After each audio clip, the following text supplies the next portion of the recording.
today's world, why in India only, so why English has become so important? Is like that, sir, in the future also it will take in India such kind of steps? If you look at positively, globally the language of business is English. And India has got advantage over there. Yeah. When you failed in some things, what is the learning? The thing I've learned most from failure is that the more failure that you have, the easier it is to get up and keep trying again. And I still, yeah.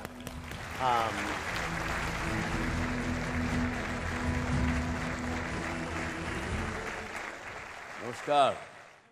Today we are going to talk about the future of the entrepreneurship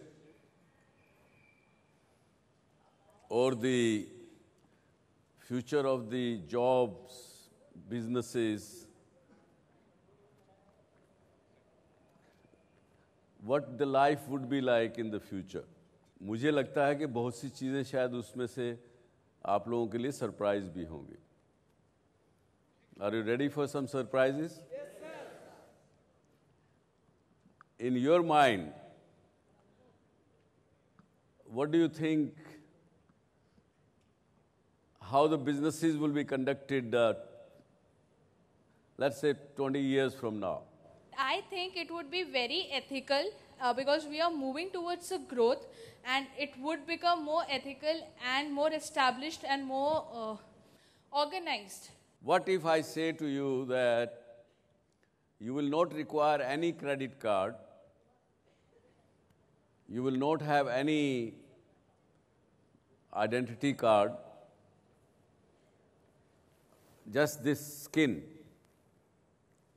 You will just show your skin and everything of yours is known to somebody. आज हमारे बीच में एक बहुत बड़े interesting personality we have invited for you. And I think you are actually lucky guys. He is an engineer by profession after working 15 years as an engineer for IBM. Now he is teaching at Da Vinci Institute. And he predicts future, what the future is going to be like. So I'll introduce him to you as we go along in a while. And I'll encourage you to ask him questions. We will hear from him what are his predictions for the future. Like one of the predictions I have been making for last 8-10 years, there will not be any offices anymore. आज हमने अब हमारे group में Z group में देखें तो 4 lakh square foot के offices हैं यहाँ बम्बई में, 10,000 लोग काम करते हैं. लेकिन मेरे ख्याल से आज 15 साल के बाद कोई ऑफिस नहीं होगा. सब लोग घर से काम कर सकेंगे. ऑफिस या जो भी जगह निर्धारित होगी वहाँ केवल आएंगे केवल मिलने के लिए, मीटिंग करने के लिए. There will not be any regular jobs. You will not be employed on a monthly salary or anything. You will get assignments, projects. You do that project and done with it. You get your money doing that project and उसके बाद खत्म. एक कभी पिछले हफ्ते मुझे medical doctor from America मिले, अपने इंडियन डॉक्टर हैं. पहले अगर इंटेस्टाइन में कैंसर का ऑपरेशन करना पड़ता था तो यहाँ से लेके पेट यहाँ तक काटते थे. अब through endoscopy they do it, small cut, they put A pipe inside, उसके माध्यम से पूरा अंदर का ऑपरेशन करके सब कुछ करके वापस सील करके इट कम्स आउट. आज जो इक्विपमेंट मिलता है वो है $200,000 का. What he has been able to do there in the US have created another equipment which is costing roughly about $40,000, he said. तो यहाँ आए थे तो मैंने हमारे ग्रुप में एक साइंटिस्ट की टीम हमने बेंगलोर में बनाई हुई है, उनको हमने दिखाया. So you will be surprised, they came up yesterday that they will be able to make it in $4,000, that equipment. Now imagine, अगर वो $4,000 में जो अभी $2 लाख में इक्विपमेंट बनता है, तो हमारे देश में क्या इसका इम्पैक्ट होगा, ये हम सोचने की बात अगर करें। मैं यहाँ आते आते सोच रहा था, तो 1.25 lakh doctors, 1.25 lakh primary health care centres में वो इक्विपमेंट रख के इलाज गांव में भी कर सकेंगे। People in the villages can also afford and lot of jobs will be created. ऐसा समय होगा कि जो इंडिविजुअली आप लोग जो कर सकेंगे वो बड़ी कॉरपोरेशंस कर नहीं पाएंगे। So the whole thing is going to go through a very very strong paradigm shift. That is what future is having in store for us. You have some questions on this? इंसान अगर कभी भी अगर तरक्की करना चाहे या कोई भी चीज़ आगे जाना चाहता है, बट उसको ये नॉलेज नहीं होता है कि वो कैसे जाए, हमेशा कन्फ्यूजन में रहता है, क्या करे नहीं करे। आज के दिन तो इंटरनेट के युग में आपको 90% चीज़ें मिल जाती हैं इंटरनेट पे। Do you agree with that? If you want to search really you can find answer to your questions, but still let us see some of the success stories. I would like to show you one success story. There is one Nishant Jain from Meerut. आप आगे देखिए कि उन्होंने उनको क्या तकलीफ थी और उन्होंने क्या किया।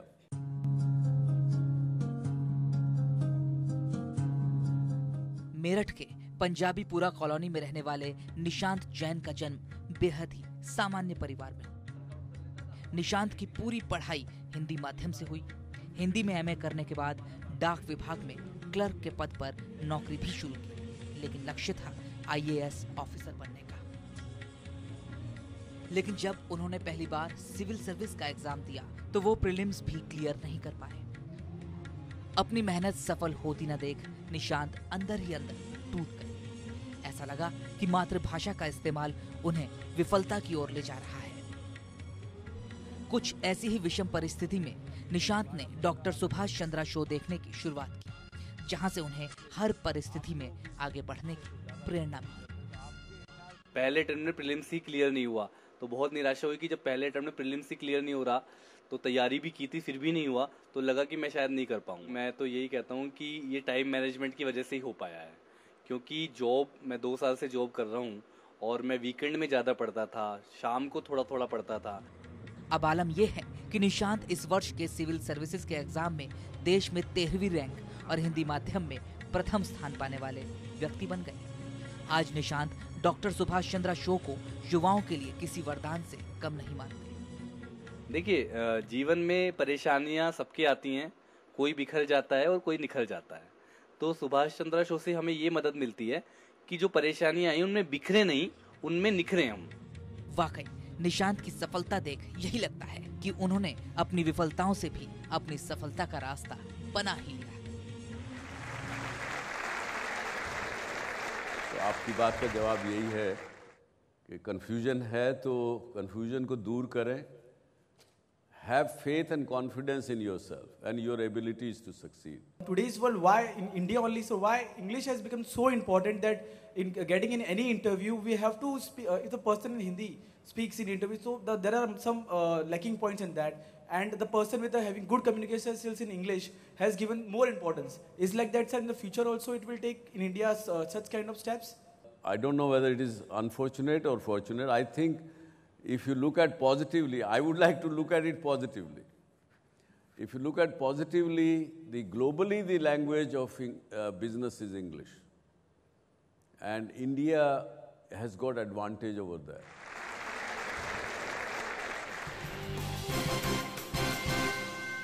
So there's a part of the 3D printing world called contour crafting. And so they developed these machines that if you're familiar with what a concrete pumper is, it actually pumps a flow of concrete. Well, it's put into place, and you can actually print an entire building with that.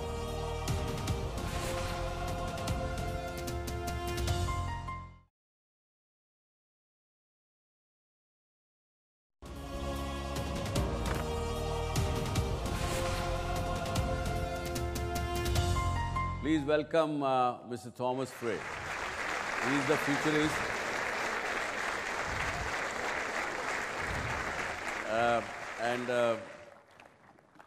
He has been making a lot of predictions, thing which is going on globally and also in India, the startups, the new media industry, where the funders and the founders are multiplying by numbers, and there is prediction that by 2020, you will have 2.5 times more startup in India and elsewhere else also from the current level. Would you think that is the industry which is going to give a lot of jobs? Yeah. There's some studies done in the United States that say that most of the job creation happens in the first 5 years of startup businesses. Mm-hmm. So after businesses turn into big industries, they'll maintain their level of employment, but there's not going to be a lot of hiring there. Most of the hiring is going to happen in the early stage startups. So that's where all the activity is going to happen. That's where people are going to become very wealthy, very influential. You have predicted one that by 2030, that over 20% of the all new construction will be printed buildings. What does that mean? So there's a part of the 3D printing world called contour crafting. And so they developed these machines that, if you're familiar with what a concrete pumper is, it actually pumps a flow of concrete. Well, it's put into place, and you can actually print an entire building with that. That replaces all of the labor, all of the manpower that's necessary. And once we get good at doing this, the next generations will be not only printing the structure, it will also be printing wiring in the walls and plumbing in the walls and cabinets in the kitchen and the toilets in the bathrooms. So you mean to say that today we print the building house through concrete, pouring concrete and everything. Yeah.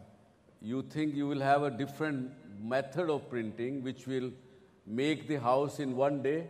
Yeah, so we'll be able to print in multiple materials. So you can print the doors going into the house. You'll be able to print the windows in the wall. You'll be able to print the wiring, the heating ducts, and so that you can heat and cool the house.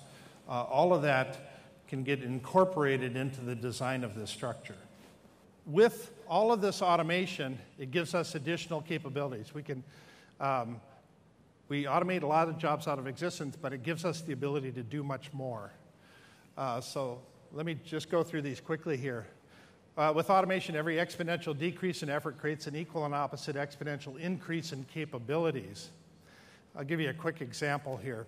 In 1850, the average transportation speed was 6 kilometers an hour. By 1900, it doubled to 12 kilometers an hour. By 1950, we got up to 36 kilometers an hour.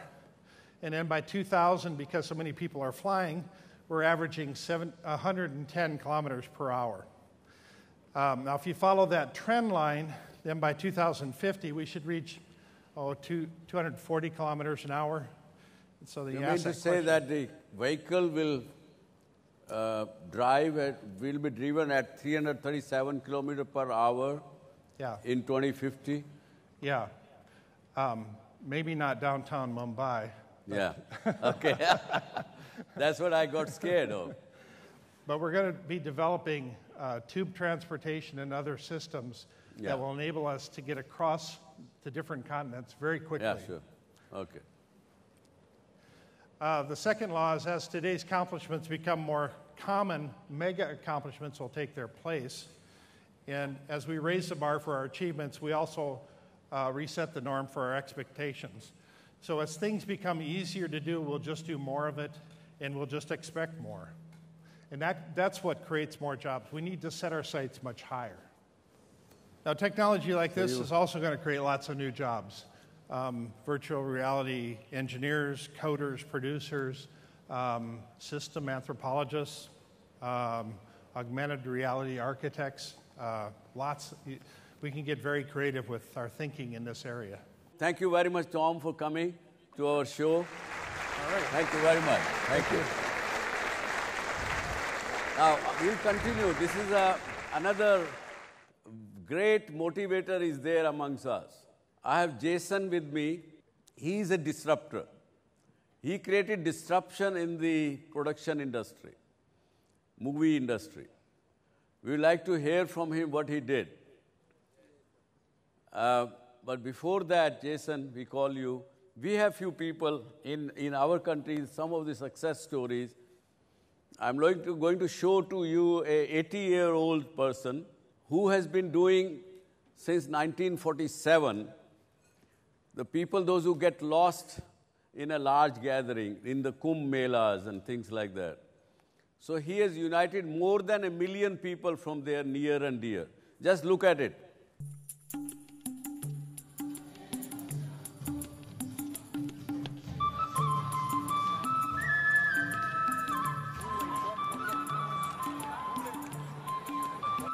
Allahabad का अर्ध कुंभ मेला, जहां लाखों लोग श्रद्धा की डुबकी लगाने देश विदेश से आते हैं।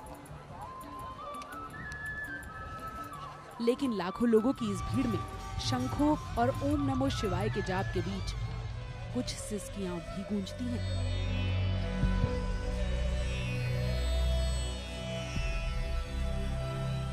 उन लोगों की जो अपनों को इस विशाल मेले में खो देते हैं, और उस वक्त इन हताश लोगों की मुलाकात होती है एक ऐसे शख्स से जो किसी फरिश्ते से कम नहीं।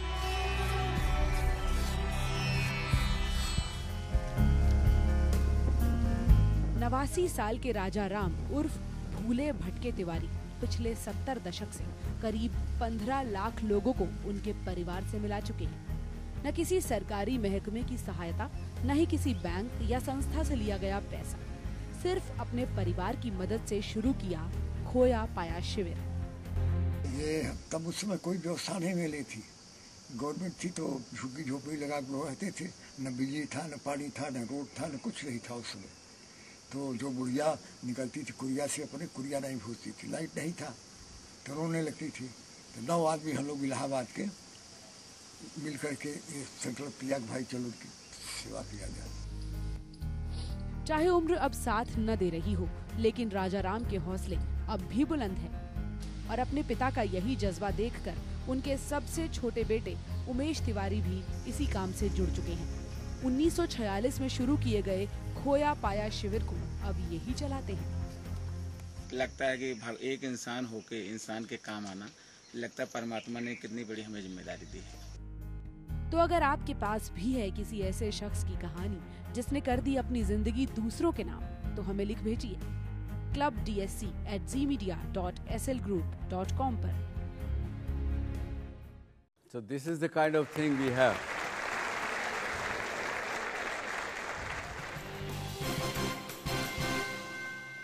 Have you seen his movie Paranormal Activity? He is the man. He made it. What Paranormal Activity kind of showed was that there was, to me, was that there was a way to work on both sides of the movie business, the independent side and the studio side.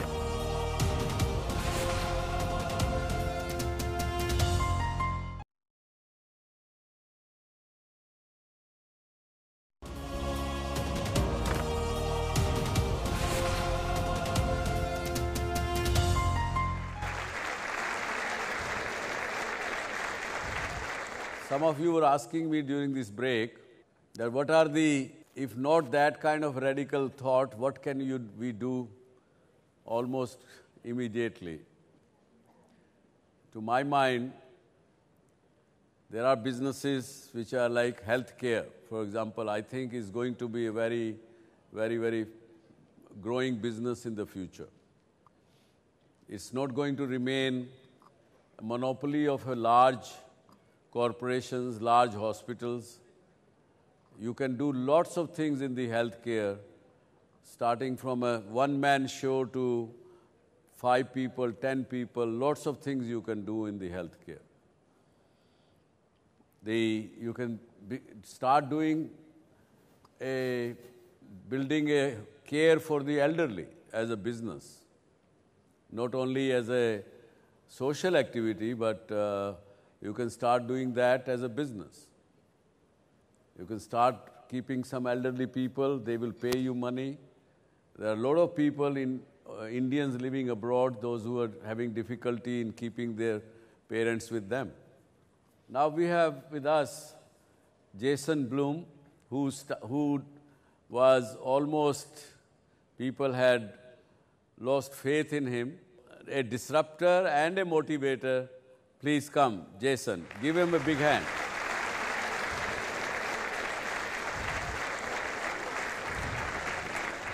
Have you seen his movie, Paranormal Activity? All of you? He is the man. He made it. Thank you. Thank you. How did you start, Jason? I started, let's see, I'm 46, so I started in the early 90s, and I started as an executive working for Miramax, for Bob and Harvey Weinstein. And I always wanted to have my own company, and 15 years ago, in 2000, I started my own company. Yeah. And I made 10 movies, and there were more people in the crew of the movies than who saw the movies. Oh. In other words, they did not do well. Yeah. They were more art house movies. They were independent movies. And so about 5 years into it, I decided what I really wanted to do was make a big studio movie. So I made a movie called The Tooth Fairy with The Rock. Do you guys know that movie? It was a family movie. Yeah. So I went to Vancouver, and I produced this movie. It was a $65 million movie, and I was 35 years old, and I thought that was my dream, and I couldn't stand it. I thought being part of producing a movie that was that expensive, you had to make so many compromises, and I thought the producer was in charge, and really I was really an employee of people I didn't want to be an employee of. And about the same, and the positive thing about The Tooth Fairy, though, was that I saw how big movies got distributed. And The Tooth Fairy was distributed in a way that none of my other movies, obviously, had ever been distributed. And fortunately, Paranormal Activity and The Tooth Fairy came out at about the same time. And Paranormal Activity was also released by Paramount, by a big studio. And what I learned from those two movies happening at the same time, about 10 to 15 years into my career, is I had kind of combined two different things, which is independent filmmaking and studio filmmaking. And really that's what Paranormal Activity was. It was a movie made totally independently. I didn't make the movie. I actually saw, I can tell the story if you want. It's a separate story. But someone else made it, and it was about to go to video, and I got it distributed, and so I produced it. But what Paranormal Activity kind of showed was that there was, to me, was that there was a way to work on both sides of the movie business, the independent side and the studio side. And I was lucky that when Paranormal Activity became a success, I had worked for long enough in the business to not just try and make more expensive movies. Typically in Hollywood, success means more expensive. And I made a very conscious decision to try and repeat what happened with Paranormal Activity, which is to make very low-budget, independent films and have them released by studios. And the first one we made after Paranormal Activity was Insidious.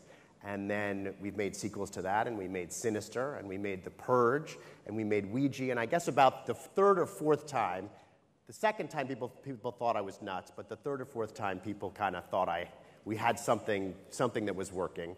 And now, our company does all different things. We do television, we do live events, we do haunted houses, we have a book division, we have an online place for scary stories called Blumhouse.com. But still, the main business of our company is very, very low budget, wide release movies. So I like to say that we brought the average price of a studio movie down by 90%. So the average studio movie is about $50 million, and we make our movies for about $5 million. Wonderful. That's the short version. And on television also you do the scary stuff? So what I'm trying to do with our company is create a world of scary stuff in every media. That's what I'm trying to do. So in TV, we also do scary stuff. Now, the way you define scary is different for everyone. We recently did a show called The Jinx for HBO. Did anyone see The Jinx here? Did that come out here? No one. Well, The Jinx was a scary show. It was a reality show about this guy who committed this terrible crime in New York, and it'll come here soon. You guys will see it. It's pretty cool. And we do scripted shows also, but we try and stick with scary. We don't always make them scary, but we try to. We try to. But in India, we started, when I started in 92 television, and there was a Ramsey brothers. They were also only in the same field as you are. They were the scary, they were the movie scary, producers? yeah, Ramsey brothers, 3 brothers. We started together on television first time. Wow. The Z Horror Show. Oh, I did not I'm know sure that. none of these young boys might have seen because it was 93 to 95. And what was the Z Horror And Show? my audience was from 6-year-old to 12 years old. It's a fact. So this was being watched by the just children. But what was it? What was All horror stories. All scary The name stories. itself was the Z Horror Show. We should bring it back. Yeah. I had some youngster came to me during the break. They have a question. What they were saying that they are studying in the management school and they want to start a event management business. But they went to their professor or teacher. He says, no, don't start. This is a bad business. Yes? Who said that? Just raise your hand. Who was asking this question? Yes. So he was told by his teacher that don't start this because there are companies, those who have made mark in the event management took 25 years. They didn't succeed. But in your case, for example, you succeeded just in about 1 week of your conviction and taking decision. So what would you tell them? Oh, I would say definitely don't listen to your teacher.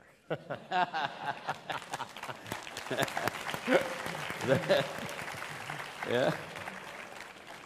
I feel like people are always best at doing what they love. So if that's what your passion is, don't listen to there are always 100 reasons not to do something and very few reasons to do something.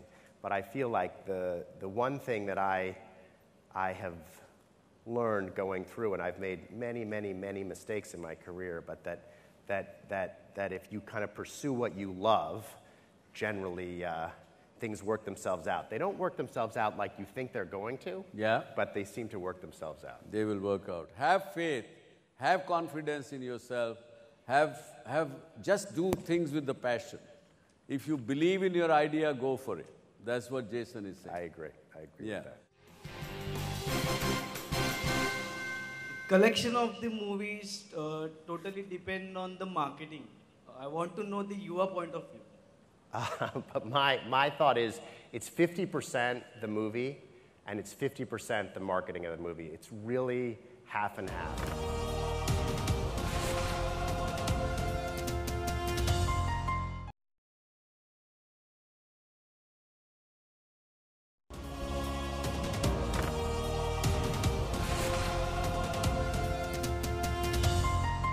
Collection of the movies totally depend on the marketing. I want to know your point of view. But my thought is it's 50% the movie and it's 50% the marketing of the movie. It's really half and half. And the best executives are thinking about both from the very, very beginning, how the movie is going to be sold and how good the movie is. But there are examples of terrible movies that have done very well because of the marketing and great movies that have failed because of the marketing. As you told, you got failed. So what was the motivation to you to learn from that thing, and what was the motivation for you, sir? The motivation for me, truthfully, probably my parents. I really wanted to. I was trying to prove. Probably my father. My father was an entrepreneur. He's retired now, but he had a successful art gallery, and he always emphasized the importance of having your own business. And I think what started out, maybe it's still true, but certainly what started out is wanting to show him that I could do that. So I would say that was a major motivating factor for me. Probably it still is too. When you failed in some things, what is the learning you I had? think I've definitely always learned more from failure than from success. And I think it's important, at our company we have a meeting, we have a bunch of meetings, but every Monday morning we have a long meeting and we talk about the different movies and different projects that are out there. And I like to give people credit at the company who find projects that we've done well with. I also like to give people credit to the company who've passed on projects that haven't done well in other places. And I think it's really important to look at both, to look at success and to look at failure. The thing I've learned most from failure is that the more failure that you have, the easier it is to get up and keep trying again. And I still struggle with it, but I struggle with it less because I've had a lot of it. There's a show, this is kind of different than what we were talking about before, but I think it's an interesting example of how you, at some point, you kind of have to, I guess I'm always trying to find the balance of when do you finally give up, is one of the things I think about. And we had a reality show that we were pitching about 2 or 3 months ago, and it was a reality show about morticians, which is very grim, but it fit with our company. And I thought this was a terrific idea for a show, and we pitched this show because I really liked the show a lot, and I was involved with it. We pitched it to a lot of people, and everyone said no. And actually, as I was on the plane over here, I was actually thinking, maybe it's better we didn't do that show about morticians. So I think it's another interesting thing, is to kind of find the balance of when you fail, when do you listen to the world that's giving you, how much of that negative do you listen to and tweak what you're doing versus not listening at all? And that's something I try and balance all the time. Wonderful. What I have learned is that, first of all, what I learned is that there is no failure till you accept it. There's no failure? There is no failure till you accept it. Right. Till you accept the That's failure, true. there is no failure in life. That's true. That's one thing. And secondly, when you fail in doing something, perceivably, you learn more and more out of that failure. Then you learn from successes, as you also said. Yeah. And never be afraid of failure. Now, here we have a success story, little bit success story. A gentleman, young man who started making a first-time entrepreneur who started making LED lights, and he met failure, but he didn't give up. And let us look at the story. रिश्तों को अगर सहेज कर रखा जाए तो वो जिंदगी को और भी खूबसूरत बना देते हैं। और जिंदगी का ये सच पुनीत ने जाना डॉक्टर सुभाष चंद्रा से। दिल्ली के रहने वाले पुनीत शर्मा एक नामी इलेक्ट्रिकल कंपनी में काम करते थे। 2010 में पुनीत ने नौकरी छोड़कर अपना एलईडी लाइट्स का बिजनेस शुरू किया। काम ठीक चल रहा था, लेकिन उम्मीद अनुसार सफलता नहीं मिल रही थी। काम कर रहा था, बट जो मैं अचीव करना चाह रहा था वो नहीं कर पा रहा था। फिर मैंने डॉक्टर सुभाष चंद्रा शो देखा, उनका जयपुर का एपिसोड था रिगार्डिंग रिलेशनशिप, कि आप रिलेशनशिप्स का ज़िंदगी में क्या महत्व है, ये उन्होंने बोला था। तो उसी को सुन के मेरे को एक माइंड में आइडिया स्ट्राइक करा, और मैंने जो मेरे पुराने कॉन्टैक्ट्स थे उनको रिवाइव करा, उनको ढूंढा और उनसे बात करा, और आज 1 महीने पहले मैं जो चाहता था वो हुआ। अभी मेरा किसी एक बहुत बड़ी कंपनी से टाइप चल रहा है। अपने प्रोफेशनल रिश्तों की बदौलत पुनीत को एक बड़ी बिजनेस डील मिल गई। डॉक्टर सुभाष चंद्रा शो देखकर उनको कई नए आइडियाज भी मिलने लगे, और इन आइडियाज को सफल होते देख पुनीत का आत्मविश्वास भी दोगुना हो गया। हम स्कूल जाते हैं, टीचर एक आइडिया देता है जिससे हम अपने एग्जाम्स देते हैं, जो भी कुछ पढ़ाई करते हैं। तो सेम आपको बिजनेस के लिए जो आइडिया चाहिए वो डॉक्टर सुभाष चंद्रा शो से मेरे को मिला, और एक नहीं बहुत सारे आइडियाज़ हैं वहाँ पे। और प्रॉपर गाइडेंस है। आप कभी भी अपनी कुछ प्रॉब्लम्स हैं, आपको कोई भी प्रॉब्लम फेस करना है, आप डॉक्टर सुभाष चंद्र से कॉन्टेक्ट करेंगे शो में, क्लब में, तो आपको रिस्पांस मिलेगा। एक सोच तभी सफल है जब उस पर कोई अमल करने वाला हो, और पुनीत की ही तरह डॉक्टर चंद्रा की सोच को सच में बदलकर सफलता पाने वाले लोग हमें यकीन दिलाते हैं कि इनकी तरह हम भी सही राह पर हैं।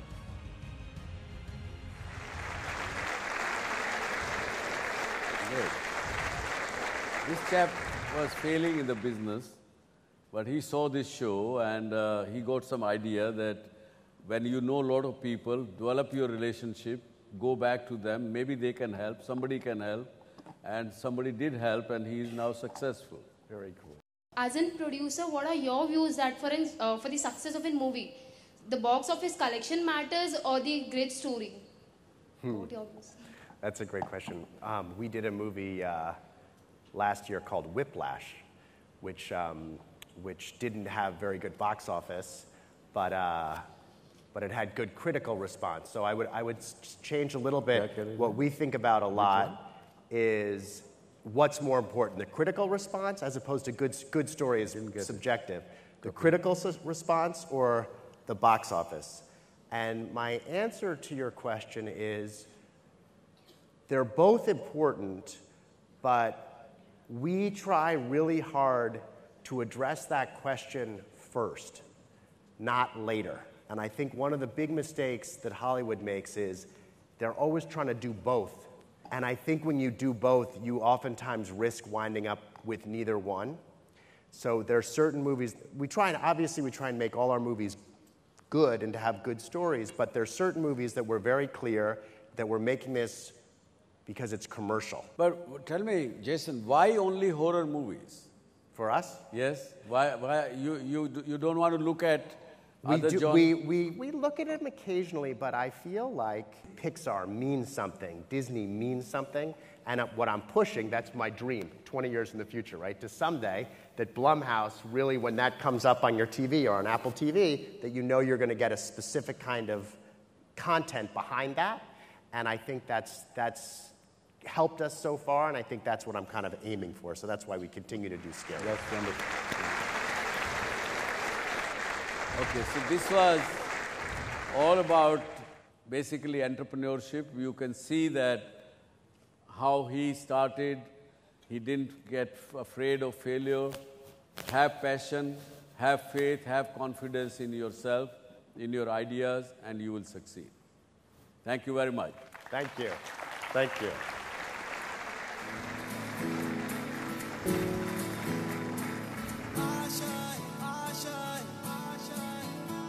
जर तुम्हाला डॉक्टर सुभाष चंद्रा शो मध्ये सहभागी होण्याची इच्छा असेल तर आम्हाला SMS करा, DSC स्पेस द्या, तुमचं नाव टाईप करा आणि पाठवा 57575 वर.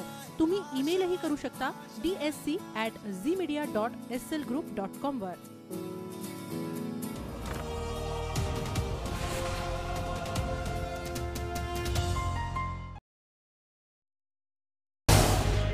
झी 24 तास रहा एक पाऊल पुढे.